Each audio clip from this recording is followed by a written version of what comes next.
संविधान पढ़ाने वाले जेएनयू के सहायक प्राचार्य डॉक्टर दिनेश गहलोत का संविधान से इतना प्रेम और लगाव है कि अपने घर का नाम भी संविधान रख लिया।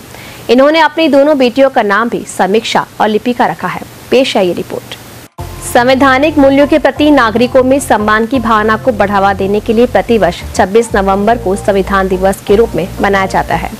वहीं इस ऐतिहासिक दिन के लिए मिसाल है जोधपुर के डॉक्टर दिनेश गहलोत, जो न सिर्फ संविधान को बढ़ाते हैं बल्कि संविधान को अपने दिल में भी बसा रखा है।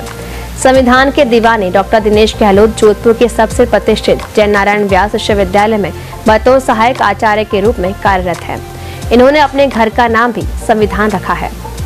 मेरा ऐसा मानना है कि संविधान की जानकारी न होने की वजह से कई सारी दिक्कतों का सामना करना पड़ता है और बिल्कुल ये मानना पड़ेगा कि देश में अपराधों का एक बहुत बड़ा कारण है कि संवैधानिक और विधिक जागरूकता का अभाव है। तो मुझे लगा कि क्यों ना संविधान के संदर्भ में प्रयास किया जाए। जब घर बनाने की बात आई, घर बन गया, तो फिर हमने इसका नाम संविधान रख लिया ताकि आते जाते लोगों का ध्यान उसकी ओर जाए और वो एक चर्चा करे। हमारा उद्देश्य भी यही था कि चर्चा का विषय बने कि भाई ये संविधान क्या चीज़ है। तो संविधान के संदर्भ में चर्चा होगी, संविधान के बारे में अधिक से अधिक लोगों को जानकारी होगी, तो हमें ऐसा लगता है कि इससे अपराधों में भी कमी आएगी और संविधान के प्रति जानकारी से देश और समाज का भी भला होगा। इसी सोच को लेकर घर का नाम संविधान रखा था। यही नहीं, उन्होंने अपनी बड़ी लड़की का नाम लिपिका रखा है, जो कि एक सॉफ्टवेयर का नाम है। ये सॉफ्टवेयर इंग्लिश से हिंदी में अनुवाद करता है। वहीं छोटी बेटी का नाम समीक्षा रखा है, जो संविधान की व्याख्या के संदर्भ में उपयुक्त की जाती है। दो लड़कियां हैं मेरे, एक का नाम समीक्षा और एक का नाम लिपिका है। लिपिका तो एक सॉफ्टवेयर का नाम है जो इंग्लिश टू हिंदी करती है और समीक्षा तो पूरी तरह से संविधान से जुड़ा हुआ ही शब्द है। इसका मतलब ये होता है कि संविधान की जैसे समीक्षा करना होता है। तो इसी उद्देश्य को लेकर संविधान से जुड़े हुए दोनों नाम बनने रख लिए।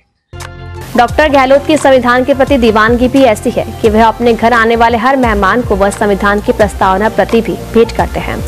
डॉक्टर दिनेश गहलोत ने अपने घर में ही एक संविधान लाइब्रेरी भी बना रखी है, जहां संविधान से जुड़ी कई प्रतियां और संविधान से जुड़े रोचक तथ्यों की संजोया है। लोक प्रशासन विभाग और अम्बेडकर अध्ययन केंद्र दोनों मिलकर ये काम कर रहे हैं। संवैधानिक जागरूकता के संदर्भ में और भारत के संविधान के संदर्भ में जो लोगों को कुछ भ्रांतियां हैं, उन भ्रांतियों को दूर करने के लिए हमने ये प्रयास किया है।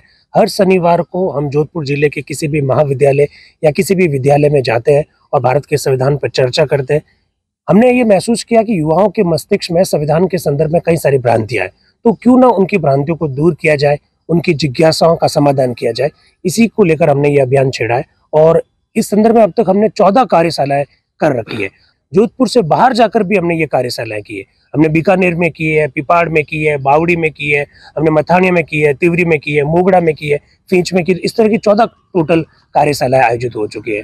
हमारा उद्देश्य कुल मिलाकर यही है कि युवाओं के मन में क्या चल रहा है संविधान को लेकर, उसके बारे में अधिक से अधिक जागरूकता का विकास करना। आपके ये तो इंस्टाग्राम पर मैं भारत के संविधान के संदर्भ में, भारत की राजनीतिक व्यवस्था के संदर्भ में कोई भी अगर कोई इशू आता है तो उस पर मैं बात करता हूँ, ताकि संविधान उस संदर्भ में क्या कहे, ये क्या कहता है, ये स्पष्ट किया जा सके।